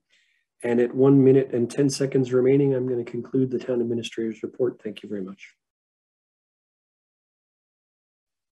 Thank you, Mr. McGrory. And for some reason, I thought we previously had voted on the budget calendar when the dates were first put out there. No? Okay, so let's get through this and then just put that at the end if that's okay. And thank you for the brief updates. Next, we'll move to Councilmember Brown for Ward 1 report out. Thanks, Mayor. Very quickly, I would like to say that this is signed and died. The Maryland General Assembly is the proceedings have adjourned. Today is the last day, and so because crossover was during the last few weeks in March, so we now know, of course, which bills are dead and which bills are in play. So some of the bills that have been decided upon are climate change legislation, juvenile justice reform, paid family sick leave, abortion rights, and legalization of recreational cannabis industry, of the recreational cannabis industry. And then also, if you all remember, the General Assembly signed and the governor signed a 30-day suspension of the 36 cents Maryland gas tax. So, make sure you fill up your tank. I think that we are still within that 30-day period. So I definitely want you all to go and take a look at the House bills and the Senate bills that have been passed. The Family Leave Act, it's Senate Bill 275. And they also have a House bill on clean cars, that's HB 1391. Water pollution enforcement expansion, that's Senate Bill 221. And the climate bill is House Bill 740. So, I mean, there are the juvenile justice reform, that's House Bill 459. So I just really encourage you all to go on to the website, and you can go to mdlegislative.com to read a little bit more about these bills. And I also encourage you all to write to your state legislators, your senators, and your delegates. If you're in the 47th legislative area, in which we are, we have Senator Malcolm Augustine, Delegate Diana Fennell, Delegate Julian Ivey, and Delegate Juanica Fisher. So just reach out, get involved, and find out what these bills mean and how they impact us as Prince Georgians. Thank you so very much. You all be safe, and thank you all for tuning in. Thank you, Councilmember Brown. Next, we'll turn it over to Councilmember McBride. Councilmember McBride. has had so many difficulties. Please excuse me tonight. The only thing I have to report is that I've been on various meetings with the farm committee. One thing I do, if the council members don't know, that student lunches are going to be cut out. I believe it's effective as of June, the end of June.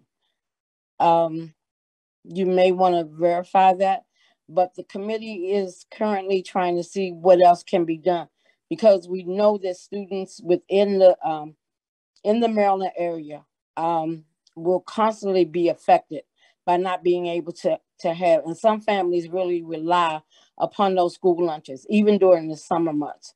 So hopefully some things are going to be worked out. So I've been on meetings like every 2 weeks instead of once a month. So hopefully something's going to be done. Great. Thank you for keeping up with the COG Farm Committee, Councilmember Mcbride. Appreciate you taking the time to be a part of those calls. Next, we'll turn it over to Councilmember Blunt. I would like to say, well, late night, even to everyone. I'm pretty much, it's really to the council, working to get more people engaged in these meetings. I mean, that has been, since I've been on council, we less than 34 maybe, and just trying to get the community more engaged in meetings, whether we offer some type of incentives, but to try to bring those numbers up. Because I mean, just so they can know what's going on. It's like no one, whatever the reason is, I just want to work on the community, to trying to find out why you're not coming to the meetings. Please attend a meeting. I just want more engagement with the community, because we have none. Other than the police department, you'll have a lot, but we have none. So that's all I have to say. But if you have a friend or a neighbor, tell them to tune into our next meeting. Pretty much. That's all. Thank you. And you said you didn't have a report. Just teasing you. All right. Next, we'll move on to Councilmember Rout. Thank you, Mayor James.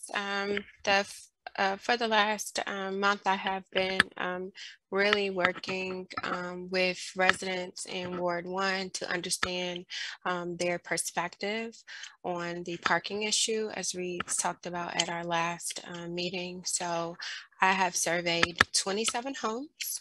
Of the 27 homes, 9 have answered the door, and I'm asking just one question. How do you feel about the parking in our town? All 9 homes that answered their door had stated that they do feel that there is a parking concern. So I have started on 55th Avenue. I went up Taussig, and I am going to be going down Tilden and up Volta. So Tilden and Volta are going to be my next 2 streets that I'm going to be trying to tackle.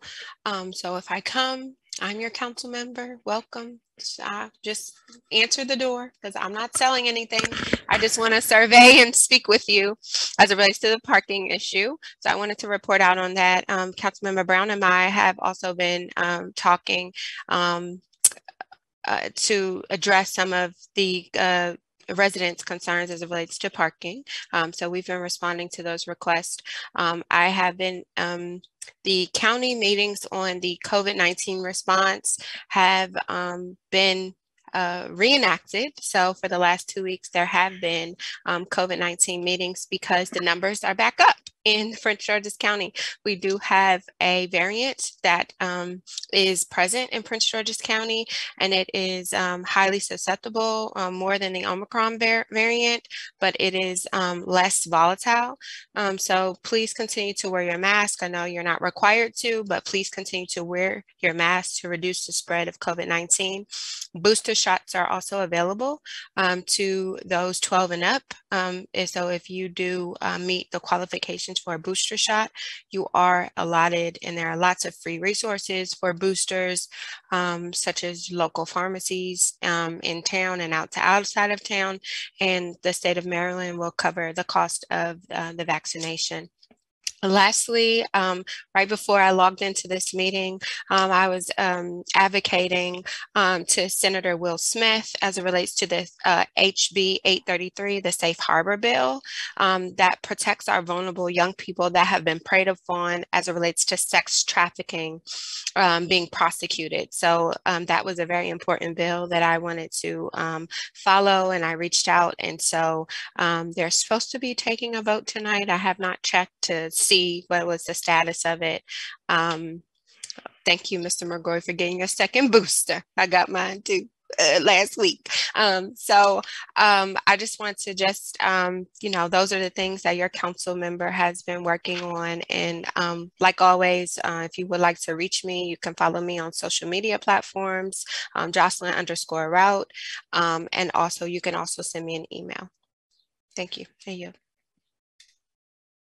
Thank you, and good evening, everyone. Once again, lots going on as well. So the Maryland Mayors Association had their winter conference March 31st and April 1st. And so just given where everyone is right now with ARPA funds, with understanding the economy, the effects of inflation, we invited an economist to come in from a local bank and really give us the financial nitty-gritty on things we need to be thinking about as we're budgeting for our cities and towns. So that's why I mentioned before, I'm ready to roll up my sleeves and jump in, understanding what the inflation rate is and some of these other economic impacts and how we can put forth the best possible budget for our residents.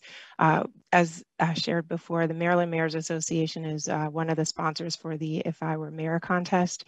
And so I did take the opportunity last month to visit Bladensburg Elementary's fourth graders, as well as Port Towns Elementary's fourth graders. And one class in particular at the Port Towns Elementary turned the tables on me. I was coming to talk to them about government and just ask questions and get them engaged and excited about local government. And they actually interviewed me before we got into that. So that was pretty sweet to be interviewed by these students who had actually researched me and actually had very thoughtful questions. But anyway, truly enjoyed that opportunity.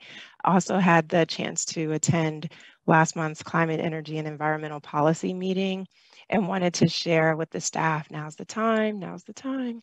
The street light and outdoor lighting efficiency program for FY 2022 is now available.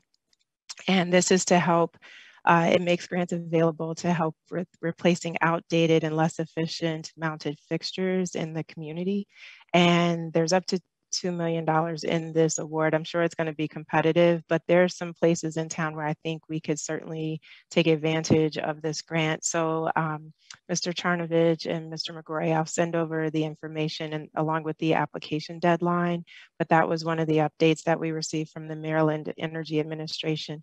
In addition, they talked about the Decarbonizing Public Schools program, which is also a pilot.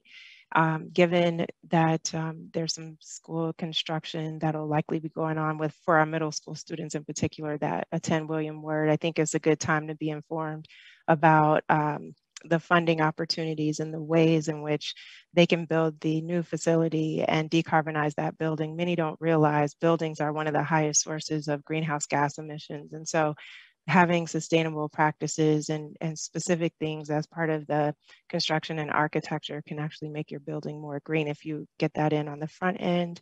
And then last but not least, the FY 2022 Clean Fuels Incentive Program. I'm excited about this because it's an opportunity for us to green our fleet.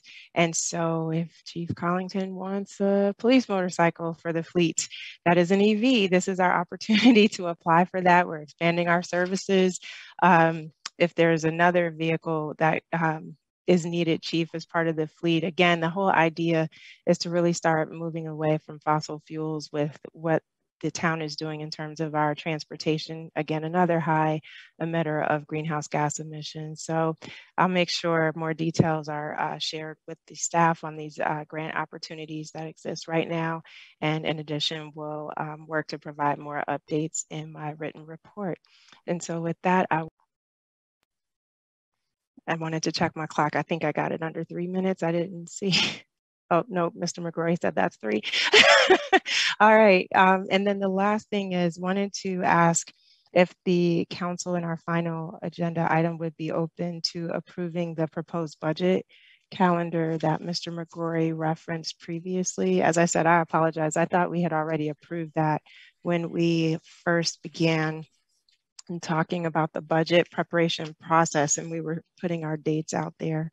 And so as a refresher, we have, in looking ahead and not counting tonight, April 20th, 5:30 p.m. work session, late April, constant yield advertisement. April 26th is the next budget work session at 5:30. May 9th, FY 2023 budget review at 5:30, which is part of the next scheduled work session. And then May 9th, we would also go into our constant yield hearing at 6 p.m. May 9th, again, the 7 p.m. would be the first reading of FY 2023 budget. Again, it's just the first reading, so there's time to make adjustments. And then B is to approve the FY 2023 tax rate, which is tying into the constant yield hearing. June 6th, since we agreed to move that meeting, FY 2023 budget review again. And then the second reading of the ordinance, FY 2023 adoption, if the council agrees, of the budget ordinance. So is there a motion to approve the fiscal year FY 2023 budget session calendar? So moved. Moved by Councilmember Brown, seconded by Councilmember Rout. Any further discussion? Hearing none, I'll call for the vote. All in favor, let it be known by the saying of aye. Aye. Aye. Any nays? The ayes have it. Thank you so much. All right. So at this time, that brings us to the end of our agenda. I'm looking at Councilmember Brown. Don't say one more thing.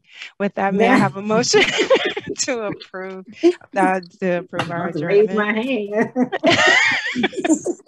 Is there a motion to adjourn? So much.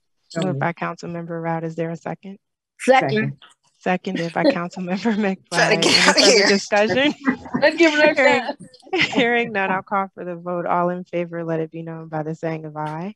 Aye. Aye. Any nays? The ayes have it. Good night, everyone. Good night, everyone. Good night, everyone. Good night. Bye. Bye.